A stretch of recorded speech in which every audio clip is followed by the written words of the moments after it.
Richard Hudnut, America's first name in beauty, presents Person to Person with Charles Collingwood. Now speaking for Richard Hudnut, here's Betty White. Here's important news for every gal who's ever used a lipstick. From now on, you can say goodbye to ordinary lipstick. Goodbye to broken lipstick. Goodbye to lipstick that loses its point.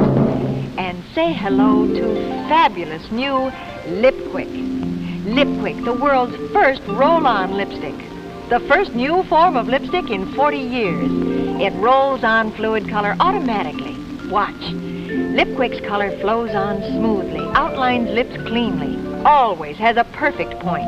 It takes the place of lipstick, lip liner, and brush. You just moisten your lips, press them together, and there, easy as that, your lips are beautiful all over with creamy, lasting color.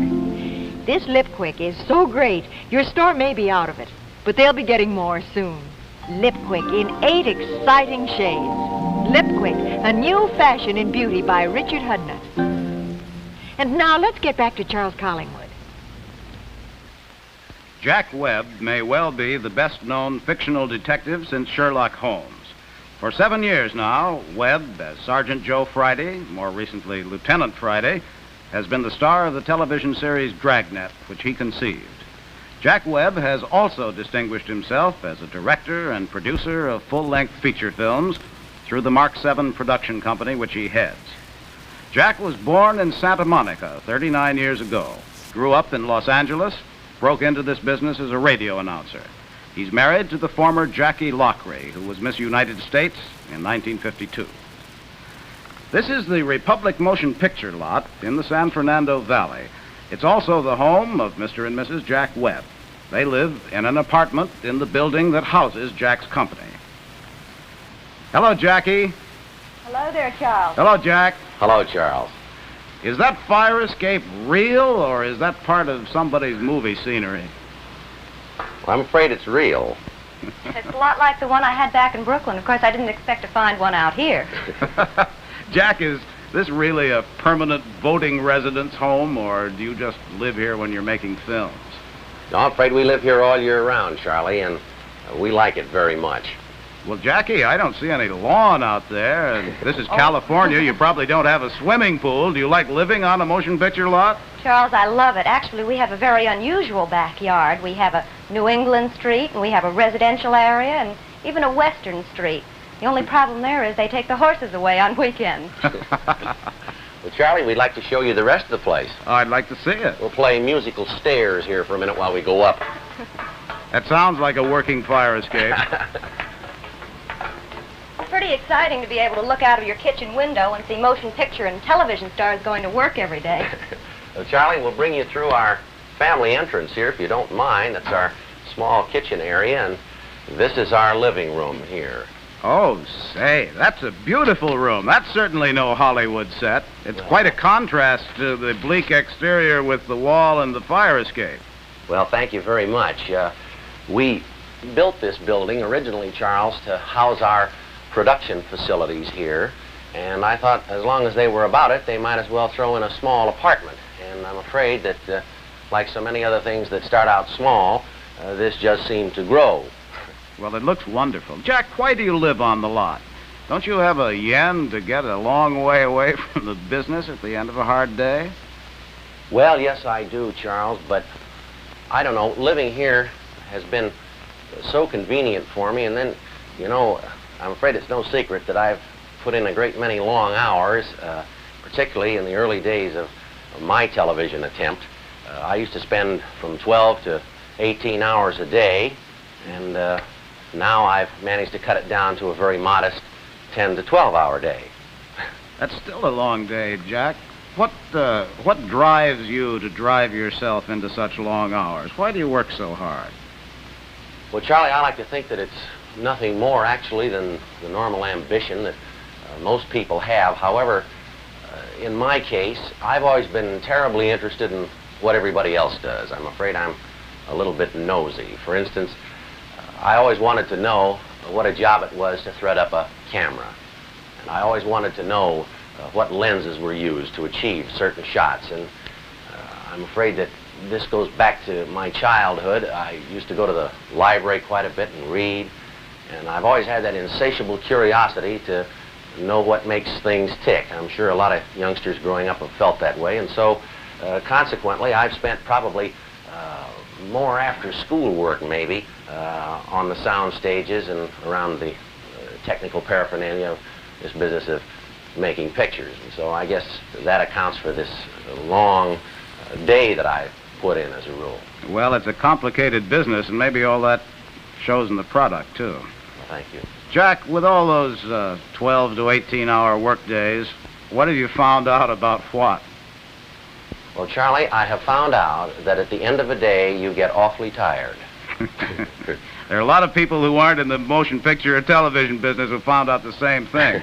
Jackie, I presume that much of your time now must be spent in keeping that beautiful apartment in shape. Well, it keeps me pretty busy, Charles. Over on this side of the room, I have quite a bit of dusting to do. This is a Remington bronze that I gave Jack last Christmas. It's called the Rattlesnake. And I always insist that she dust this very carefully since it is mine. Oh, it's a beauty. You like the Old West, huh? I'm very fond of it, and I think that Remington was one of the great interpreters of the Old West. That's a wonderful piece. And here, she wears out a few other dust claws along the line here, too, Charlie. Here we have some Martini figurines that were made in Italy. They're very delicate, and this fellow does, I think, an interesting job. They're a little on the comic side. Here's something that I'm very proud of.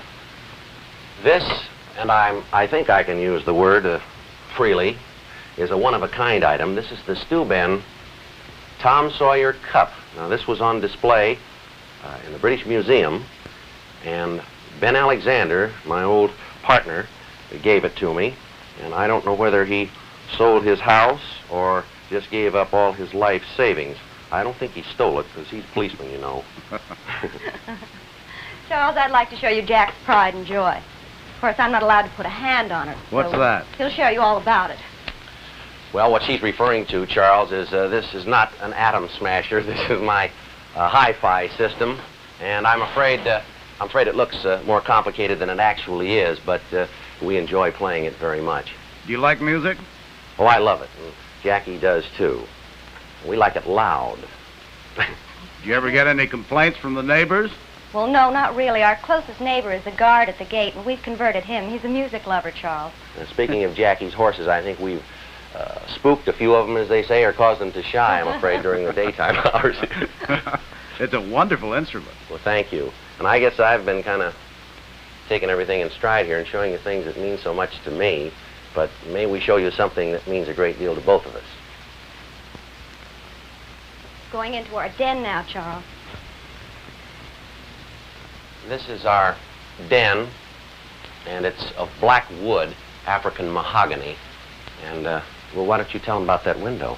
Well, this window is the window that we were married by. We were married right here in this room, in front of this window. And you'll notice that it's stained glass, and quite an interesting story about it, I think, aside from being married there. Really? It's very attractive, and it has the right kind of religious look for a marriage, you know. Where did you pick it up? Well, Charles, actually, I didn't pick it up. Our art director did. Now, I should explain. In this business, we frequently will send people out to scout old homes that are being torn down to make way for new ones. And a great many of these old residences have some lovely and elegant woods and some equally attractive hand carving, which you don't see much today. And we found that it's actually, we save a little money by buying the actual paneling, and in fact, the entire room in toto. We buy the hearth, and we buy the doors, and in this case, we bought some windows. So I kind of appropriated one for our den up here, and that's the story on the window. Jack, it sounds to me as though if you hadn't been so successful in motion picture and television, you would have made a good antique dealer.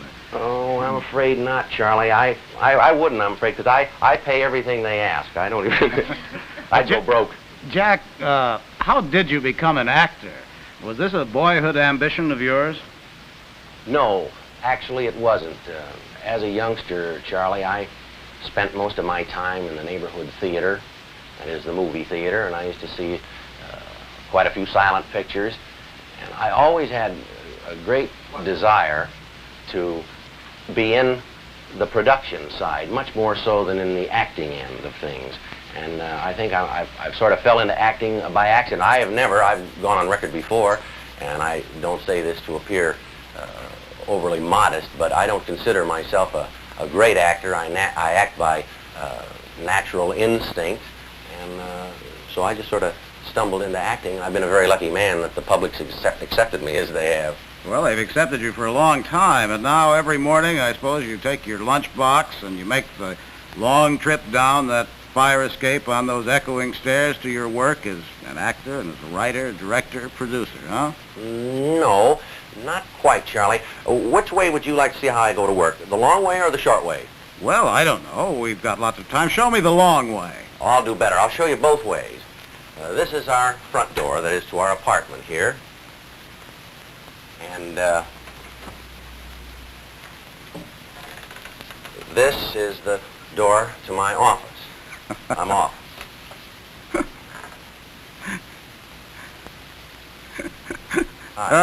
Swift, huh? That must be the shortest commute in the country, Jack. Oh, just about. I'm afraid it's something like a fast 18 feet, Charlie. And that's the office, huh? This is my office, and this is my desk where I do a great deal of paperwork. When I'm working, I do a lot of it on the sound stage in between shots, but I try to spend as much time here as I can. And you might be interested in, well, I don't have to tell you this. You can see that the office is terribly cluttered, but it's cluttered with things that mean a great deal to me sentimentally. They're gifts from my different crews. They're gifts from actors I've worked with, and so far no one has seen fit to send me a bomb yet. But we have on the walls the frames that you see back there are the presidents of the United States. They're from the Bureau of Engraving in Washington. And we have this figure here. The object on the table has no political significance whatsoever. It is an elephant. And in a frame on the wall, you will find some badges you will see there that Ben Alexander has been collecting for me. They're from most of the major cities throughout the United States, and they all carry that curious number 714. I don't know where they got that. Was it much of a problem switching from the half-hour television films to full-length feature pictures? No, Charlie. Actually, it was very simple. You see, we don't have to chase that red hand around the clock, so I don't say very simple to make a movie, but the time part is quite easy. Well, you don't seem to have that harried, middle-of-production look now. This is after-production harried look. Yes, you see, I've just finished a motion picture, Charlie, and I hope it will be of some interest to you. It's a movie called 30, and it has to do with the newspaper business. I'd guess. I'll be most anxious to get your opinion and all of the other American newsmen and newswomen. Did you shoot it all on the Republic lot there? Yes, we did, Charlie, and maybe you'd like to see some of our production facilities here. We'll take you down our long hall here and show you some of the offices that house our personnel. This is a conference room here on the left-hand side. And this is our treasurer's office. If we have any money left, we keep track of it here. It's our library and our file room there. You know, we try to keep everything filed, like our scripts and various research material that we use in putting together some of our television and motion picture things. That's a big office. Where are we now? Now, you were in our lobby. And we brought you in the family entrance. We thought you at least ought to see the front entrance. You know, there are lots of things down here, Charles, that Jack could probably show you, but I'd like to show you my favorite. Excuse me, honey. Yes, dear. I think this is so amusing. And it came through the United States mails this way, believe it or not, and it arrived right here. Well, another plus for the post office. Yes. Jack, what are you going to do now? What sort of television shows do you want to make?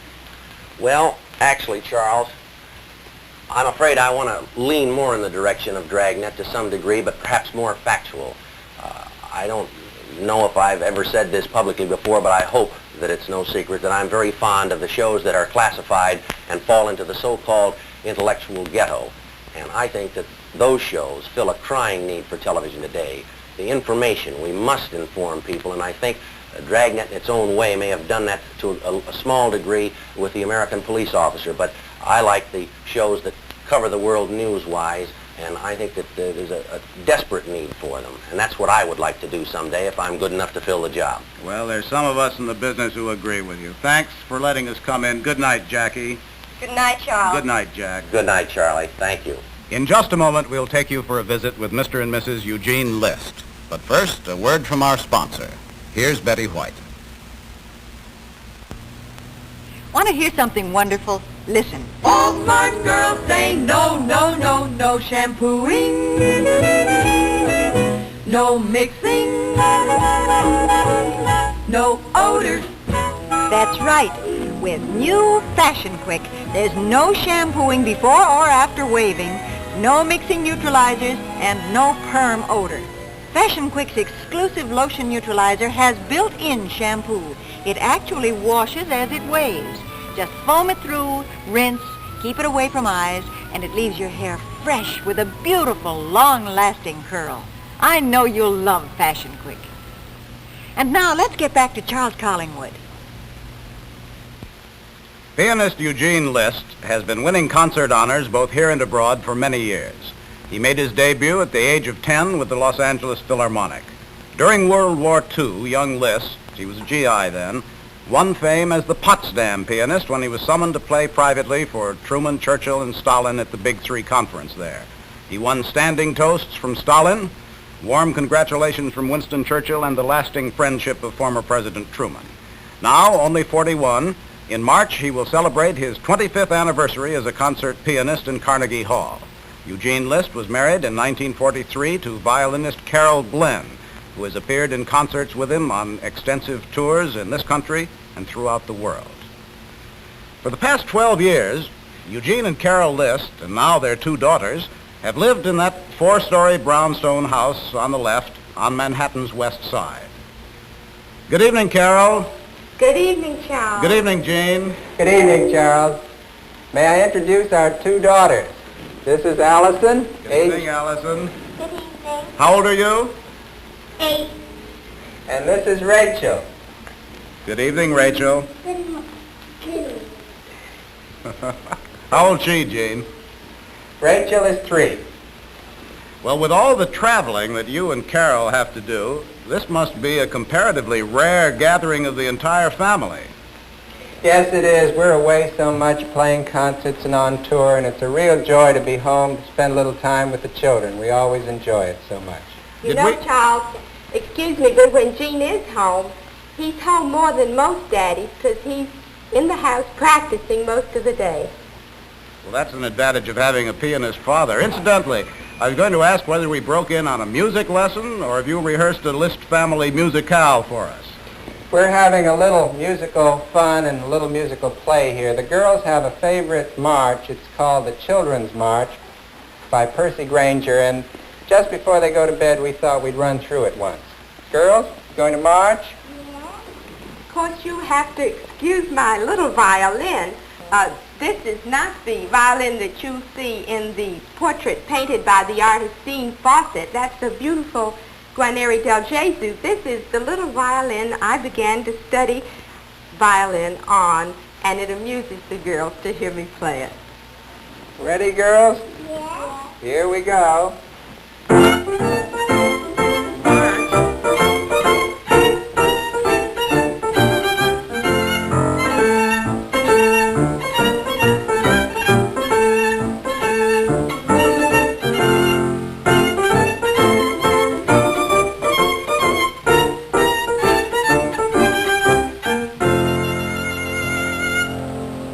Now, that's what I call a good march.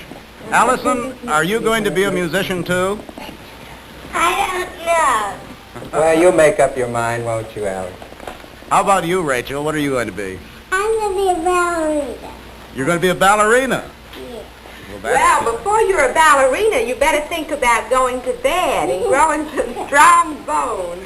Though you had a nap this afternoon, still you're up later than usual. So I guess we'll say good night and march you to bed. Good night, Mary. Good night. Good night. Good night, Mommy. Good night, Dad. Good night. See you. Good night, Rachel. Good night, Allison. Carol, both you and Gene started studying music at a very early age, I know. Are you planning, or are you doing the same thing for the daughters? Well, of course, we do believe in children being brought up in a musical atmosphere, and our little girls, of course, hear a great deal of music all day. I must confess that although Allison has had piano for a year and also some Dalcroze Eurythmics, now she's studying ballet. I confess we were greater experts about these questions when we didn't have children, don't you think so? Before the children, we knew all about it, yes. Which instrument are you starting them on, the piano or the violin?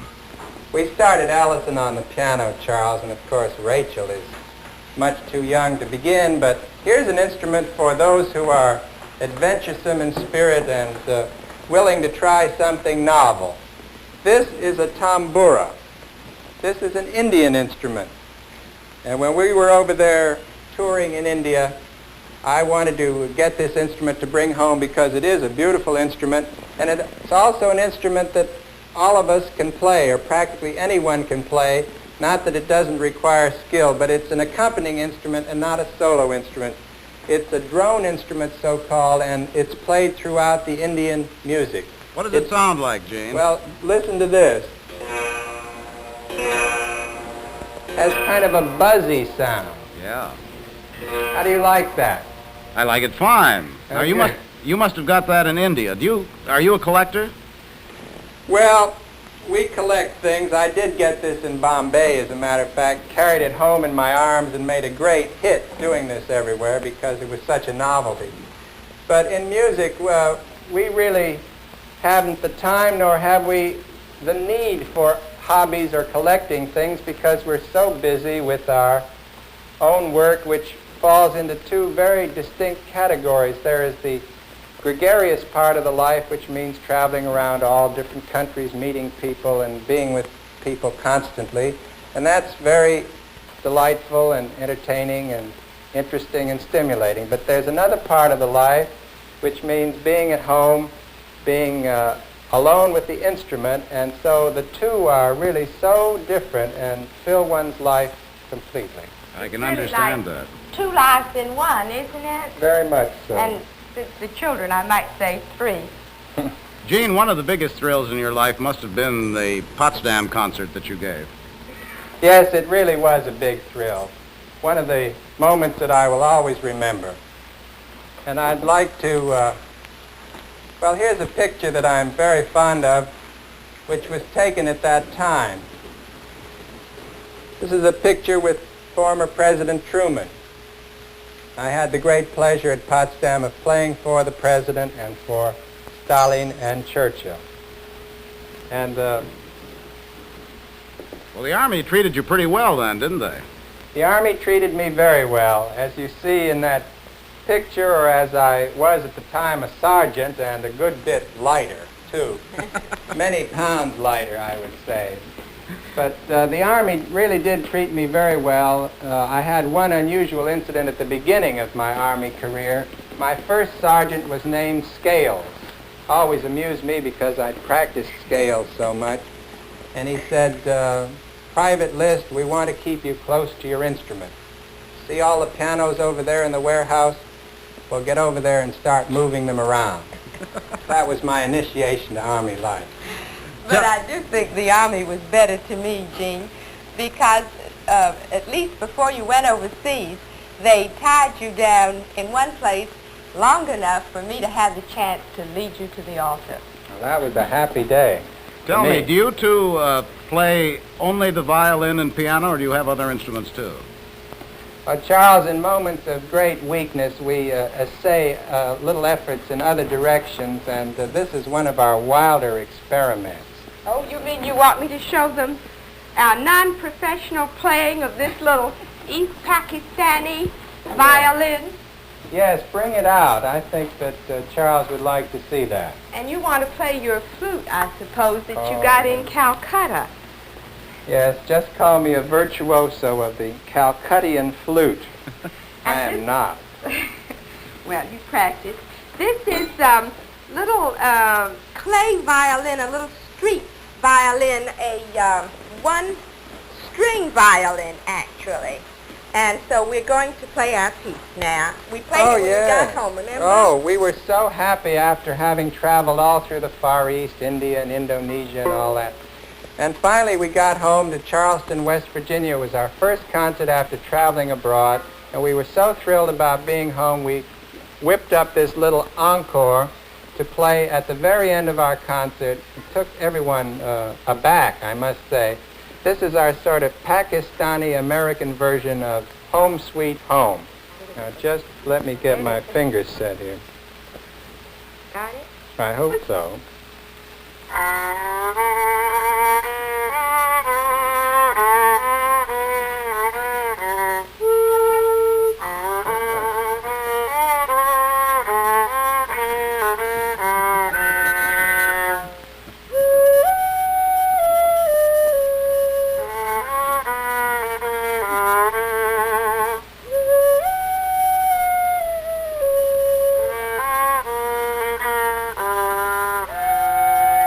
That's wonderful, Gene and Carol. That's pretty far out, isn't it, That's Charles? wonderful. Thank you, too, for letting us visit you tonight. And if you'd say good night to Miss Rachel and Miss Allison, and apologize for me for keeping them up so late.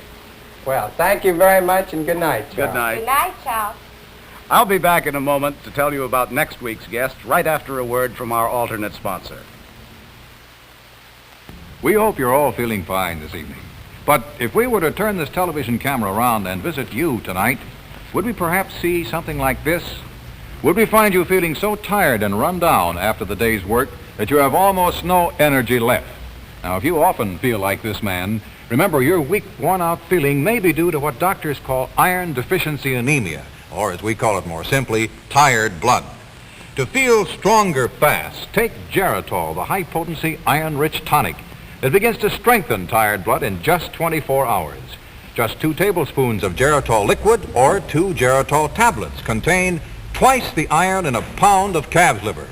Soon you should have more strength than perhaps you've had in a long time. Check with your doctor. And if you've been feeling worn out because of tired blood, take Geritol, liquid or tablets, every day. You'll feel stronger fast in just 7 days or your money back. Next week, we'll be going to Temecula, California, and the ranch of mystery writer Earl Stanley Gardner. Mr. Gardner, who created Perry Mason, is one of the most prolific writers of our time. His 100th book is due to be published in January. Next week, we'll also be calling on Marge and Gower Champion in their Beverly Hills home. The Champions have been dancing together professionally since they were in their teens. Today, they're probably the best-known husband and wife dance team in show business. So, until next Friday, from person to person, good night. Richard Hudnut, America's first name in beauty, has brought you Person to Person with Charles Collingwood. Produced by John A. Aaron and Jesse Zausmer.